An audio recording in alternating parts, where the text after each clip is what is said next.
Маалыматты манипуляциялоо жөнүндө Мыйзам долбоору жогорку кеңеште кайрадан каралмай болду. Анда президенттин бул документке каршы пикир билдирип, артка кайтарганы талкууланат. Жыйынга Мыйзам долбоорунун демилгечилери депутаттар Гүлшат Асылбаева, Айнура Осмонова, президенттин жогорку кеңештеги ыйгарым укуктуу өкүлү жана башка эл өкүлдөрү талкууга алышат. Долбоордун демилгечилеринин бири Айнура Осмонова коомчулук эмнеге түшүнбөй жатат. Бул жалган маалыматтар менен күрөшө турчу Мыйзам дейт. Жалган жапкан жөнүндө Мыйзамда бул өзүчө. Анан жанагы фейковый аккаунттар менен колдонуп, өзүнүн идентификация кылбай, өзүнүн бетин койбой, өзүнүн данныйларын койбой, башка бирөөнү коюп алдырып, анан кийин ар кимге ар түрдүү чабуул жасоо боюнча эле Мыйзам өзү чынында. Дүйнө боюнча азыр мындай мыйзамдар абдан көп кабыл алынып атат. Мыйзам долбоору жогорку кеңеш тарабынан июнь айында кабыл алынган. Демилгечилердин айтымында фейк аккаунттар өчүрүлүп, жалпыга маалымдоо каражаттары же социалдык баракча аркылуу жалган маалымат тараткандарды соту жок эле мамлекеттик органдар жоопко тарта алат. Бирок муну менен кайсы орган алектенери так көрсөтүлгөн эмес. Мыйзам долбоор алгач демилгеленип, жогорку кеңештин талкуусуна алынган соң бир катар медианын жетекчилери, активисттер каршы пикирлерин айтып чыгышкан. Факт чек КЖ сайтынын жетекчиси Болот Темиров бул өзү фейк долбоор болуп жатат. Мыйзамды шултоолоп, бардык жарандардын сөз эркиндигине басым жасап башташты дейт. Фейк мыйзам. Фейктер менен күрөшөбүз деген сөз бул жөн эле сөз да. Негизи бул мыйзам аркылуу сайттарды, жөнөкөй аккаунттарды жапканга мындай мүмкүнчүлүк берип атат. Аны бийлик түшүнүп атат дагы, колдонот дагы. Мурдагы президент Сооронбай Жээнбеков Мыйзам долбоорго карата каршы пикирге кол койгон. Анда пикир билдирүүнүн жана маалыматтын эркиндиги өлкөбүздү, коомду өнүктүрүүдө негизги ролду ойноор айтылат. Андыктан Мыйзам долбоор кайрадан иштелип чыгуу үчүн артка кайтарылган. Факт чек КЖ сайтынын башкы редактору Болот Темиров, ооба азыр фейк аккаунттар абдан көп. Алар ар дайым болуп келген жана боло берет. Бул Мыйзам аты фейк маалыматтар менен күрөшүү деп жазылганы болбосо, заты башка болуп, ар бир интернет колдонуучу жаранга басым күч алат дейт. Негизи бул мыйзам баягы фейк аккаунттар менен, троллдор менен, манипуляция менен күрөшөбүз деп атат го. Бирок ал аты эле да, заты жок.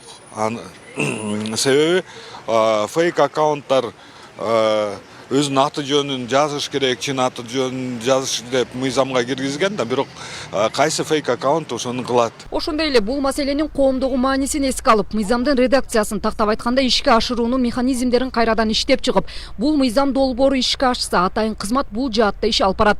Жана эч кандай соттун чечими жок, мыйзамдын негизинде сиз айткан маалымат жалган деген жүйөнүн негизинде ал жаран же медиа жоопкерчиликке тартылат. УКМКнын мурдагы төрагасы Кеңешбек Дүйшөбаевдин пикиринде, кайсыл мыйзам долбоору болбосун, зордук менен эле өткөрүүнүн амалында болуп калышты. Азыр фейк менен күрөшөбүз деген бул болбогон мыйзам дейт. Албетте, мындай учурда бул чуулгандуу мыйзамдын түртүлүп күч менен өткөрүлүп атканы дагы көп суроолорду жаратат.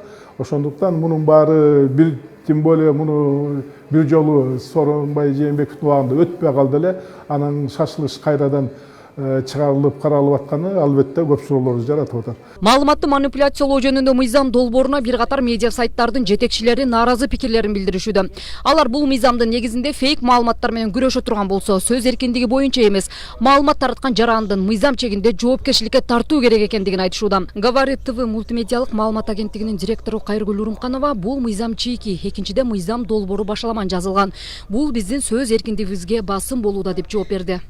Жогорку кеңеш мындай чечим кабыл алып, президентке жөнөткөн. Президент ооба бул мыйзам кичине чийкирээк болуп калыптыр, кайра каралып чыгыш керек дегенге карабастан, азыр жогорку кеңеш кайрадан карап атат. Бул жогорку кеңеш өзү легитимдүү эмес. Кандай чечимдер кабыл албасын, азыр унун баары легитимдүү эмес. Анткени өзүлөрүнүн статусун тактап туруп, анан элге мындай таасирин тийгизбеген, терс таасирин тийгизбеген мыйзамдарды кабыл алса болот болчу. Бирок тилекке каршы жогорку кеңеш азыр карап атканы бул өтө өкүнүчтүү.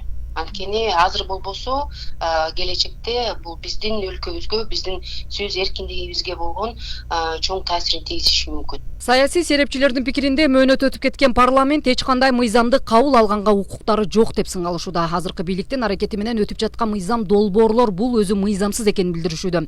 Эгемен жыл аталгандан бери сөз эркиндиги чектөө болгон эмес, жана маалыматты манипуляциялоо долбоору жарандардын жалпыга маалымдоо каражаттарынын тилин кысымга алуу же чектөө киргизүү аракети экенин түшүндүрүшүүдө. Адам укуктарын, сөз эркиндигин кыскан ушундай түшүнбөстүктөргө алып барган мыйзамдар бизде кабыл алынбаш керек. Бул бизде Конституцияда дагы так жазылган.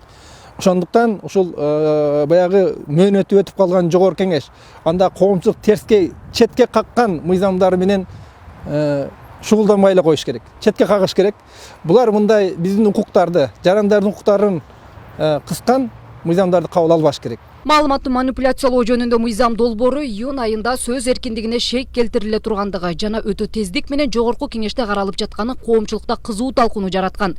Бирок бул мыйзамдын демилгечиси депутат Гүлшат Асылбаева жасалма аккаунттар жарандардын ар намысына жана кадыр баркына шек келтирүү үчүн колдонулушу мүмкүн экенин айтып, аны тескөө менен маалыматтык талааны тазалоону көздөп жатышканын билдирүүдө. Ошол эле учурда жарандык коом өкүлдөрү мыйзам долбоору Орусиядан көчүрүлүп алынганын, ал мыйзам 2014 жылы блогерлер үчүн кабыл алынып, бирок кайра 2017 жылы жокко чыгарылган.